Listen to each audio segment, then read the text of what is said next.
তব কথামৃতং তপ্ত জীবনং কবিভিরিতং কল্পসাপহং শ্রবণমঙ্গলং শ্রীমদততং ভুবি গিনন্তি যে ভুরিদা জানা। আজ আপনাদের কাছে শ্রী শ্রী রামকৃষ্ণের অমৃতবাণী কথামৃতের কিছু অংশ পাঠ করে শোনাচ্ছি। ইচ্ছা আছে কথামৃতের বইটি একটু একটু করে পড়ে আপনাদের শোনাবো ও আমিও শুনবো। যদি ভালো লাগে তবে আমার চ্যানেলটিকে একটা লাইক, কমেন্ট ও সাবস্ক্রাইব করে দেবেন। প্রিয় বন্ধুরা, আজ আমরা ঠাকুর শ্রী রামকৃষ্ণের সাপের গল্পের পরবর্তী অংশ পড়ব। প্রায় 1 বছর পর ব্রহ্মচারী সেই পথে আবার এলো। এসে সাপের সন্ধান করলে। রাখালরা বললে যে সাপটা মরে গেছে। ব্রহ্মচারী কিন্তু ও কথা বিশ্বাস হলো না।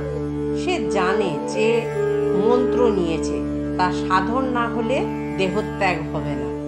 খুঁজে খুঁজে সেই দিকে তার দেয়া নাম ধরে ডাকতে লাগলো। সে গুরুদেবের আওয়াজ শুনে গর্ত থেকে বেরিয়ে এলো ও খুব ভক্তি করে প্রণাম করলো। ব্রহ্মচারী জিজ্ঞাসা করলো, তুই কেমন আছিস?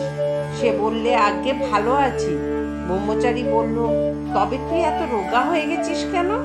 সাপ বলল, ঠাকুর, আপনি আদেশ করেছেন কারো হিংসা করো না, তাই পাতাটা ফলটা খাই বলে বোধহয় রোগা হয়ে গেছে। ওর সত্যগুণ হয়েছে কিনা তাই কারুর উপর কোনো ক্রোধ নাই। সে ভুলেই গেছিল যে রাখালরা মেরে ফেলবার জোগাড় করেছিল। ব্রহ্মচারী বলল, শুধু না খাওয়ার দরুন এরূপ অবস্থা হয় না, অবশ্য আরো কারণ আছে, ভেবে দেখ। সাপটার মনে পড়ল যে রাখালরা আছাড় মেরেছিল। তখন সে বলল, ঠাকুর, মনে পড়েছে বটে, রাখালরা একদিন আছাড় মেরেছিল। তারা অজ্ঞান, জানে না যে আমার মনের কি অবস্থা। আমি যে কাউকে কামড়াবো না, কোনরূপ অনিষ্ট করব না, কেমন করে জানবে? ব্রহ্মচারী বলল, ছি, তুই এত বোকা, আপনাকে রক্ষা করতে জানিস না? আমি কামড়াতে বারণ করেছি, ফোঁস করতে নয়। ফোঁস করে তাদের ভয় দেখাস নাই কেন?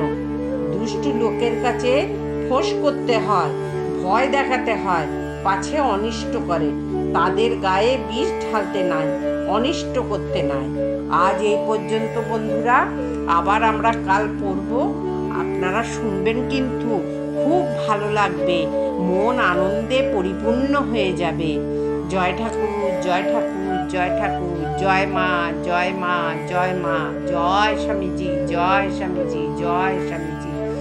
ওম সবকায় চ ধর্মস্য সর্বধর্ম স্বরূপিণে অবতার বরিষ্ঠায় রামকৃষ্ণায় তে নমঃ।